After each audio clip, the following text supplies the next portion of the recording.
Hello guys, आज हम शुरू करेंगे क्लास 11th बायोलॉजी का 14th चैप्टर जिसका नाम है रेस्पिरेशन इन प्लांट्स। इस चैप्टर में हम इन लर्निंग ऑब्जेक्टिव्स के बारे में जानेंगे जो हैं do plants breathe, glycolysis, fermentation, aerobic respiration और पोस्ट रेस्पिरेटरी कैलकुलेशंस। तो गाइस फर्स्ट एलो से शुरू करेंगे जिसका नाम है डू प्लांट्स ब्रीथ। इसमें सबसे पहला सब टॉपिक जिसके बारे में हम जानेंगे वो है न्यूट्रिशन एंड रेस्पिरेशन। गाइस ये दोनों ही फिनोमेना एक दूसरे से जुड़े हुए हैं। क्योंकि हम रेस्पिरेशन पढ़ रहे हैं इस चैप्टर में, इसलिए रेस्पिरेशन पढ़ने से पहले हमें न्यूट्रिशन के बारे में जानना ज़रूरी है। तो क्लास हम सब जानते हैं कि ह्यूमंस में ब्रीदिंग ऑर्गन्स होते हैं लंग्स।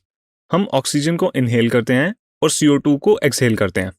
इस प्रोसेस को हम कहते हैं ब्रीथिंग। ऐसे ही इंसेक्ट्स के पास भी अपने अलग स्ट्रक्चर्स होते हैं ब्रीदिंग के लिए, और प्लांट्स के पास भी। गाइस याद रखने वाली बात यह है कि ब्रीदिंग में सिर्फ गैसियस एक्सचेंज होता है।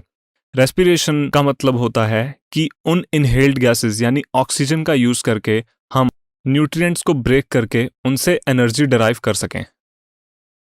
क्योंकि क्लास जो भी हम फूड खाते हैं उससे हमें डिफरेंट फंक्शंस को परफॉर्म करने की एनर्जी मिलती है, जैसे कि साइकिलिंग, स्विमिंग, वॉकिंग और रनिंग।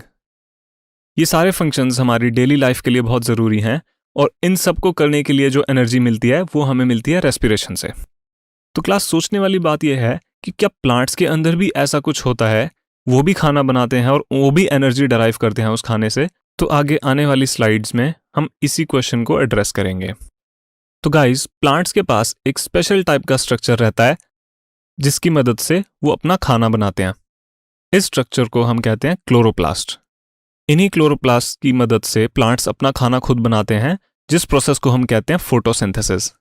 गाइस इसी प्रोसेस की वजह से हमारे और प्लांट्स के न्यूट्रिशन मेथड्स में डिफरेंस आता है। जैसे कि एनिमल्स यानी कि हम अपना खाना खुद नहीं बना सकते, और हम अपनी न्यूट्रिशन के लिए डायरेक्टली या इनडायरेक्टली प्लांट्स के ऊपर निर्भर रहते हैं। इस हैबिट को हम कहते हैं हीटरोट्रॉफिक न्यूट्रिशन। लेकिन प्लांट्स को किसी के ऊपर डिपेंड रहने की जरूरत नहीं होती। प्लांट्स अपने न्यूट्रिएंट्स खुद ही सिंथेसाइज कर लेते हैं फोटोसिंथेसिस की हेल्प से, और इस प्रोसेस को कहते हैं autotrophic nutrition. Guys heterotrophic nutrition भी 2 लेवल्स में बंटी हुई होती है। फर्स्ट लेवल रहता है हर्बीवोर्स का। गाइस हर्बीवोर्स वो एनिमल्स होते हैं जो प्लांट्स पे डायरेक्टली फीड करते हैं, फॉर एग्जाम्पल काउ, बफलो, गोट। और जो एनिमल्स हर्बीवोर्स पे फीड करते हैं उन्हें हम कहते हैं कार्निवोर्स एनिमल। कार्निवोर्स प्लांट्स पे इनडायरेक्टली डिपेंडेंट होते हैं, क्योंकि अगर प्लांट्स नहीं होंगे तो हर्बीवोर्स सर्वाइव नहीं कर पाएंगे, और हर्बीवोर्स अगर नहीं होंगे तो कार्निवोर्स भी स्टार्व करेंगे, यानी कि खत्म हो जाएंगे। इसीलिए सारे एनिमल्स प्लांट्स पे डायरेक्टली या इनडायरेक्टली अपनी न्यूट्रिशन के लिए डिपेंडेंट रहते हैं।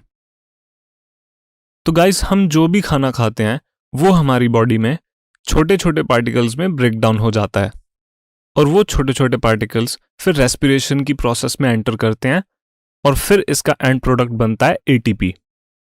तो गाइस रेस्पिरेशन का मेन मोटिव रहता है ATP को सिंथेसाइज करना, जो भी हम खाना खा रहे हैं उससे। तो गाइस अब हम स्टेप बाय स्टेप इन सारी प्रोसेसेस को देखेंगे और ये देखेंगे कि ये कैसे कनेक्टेड हैं। सबसे पहले शुरुआत होती है फोटोसिंथेसिस। फोटोसिंथेसिस से कार्बोहाइड्रेट यानी कि फूड बनता है।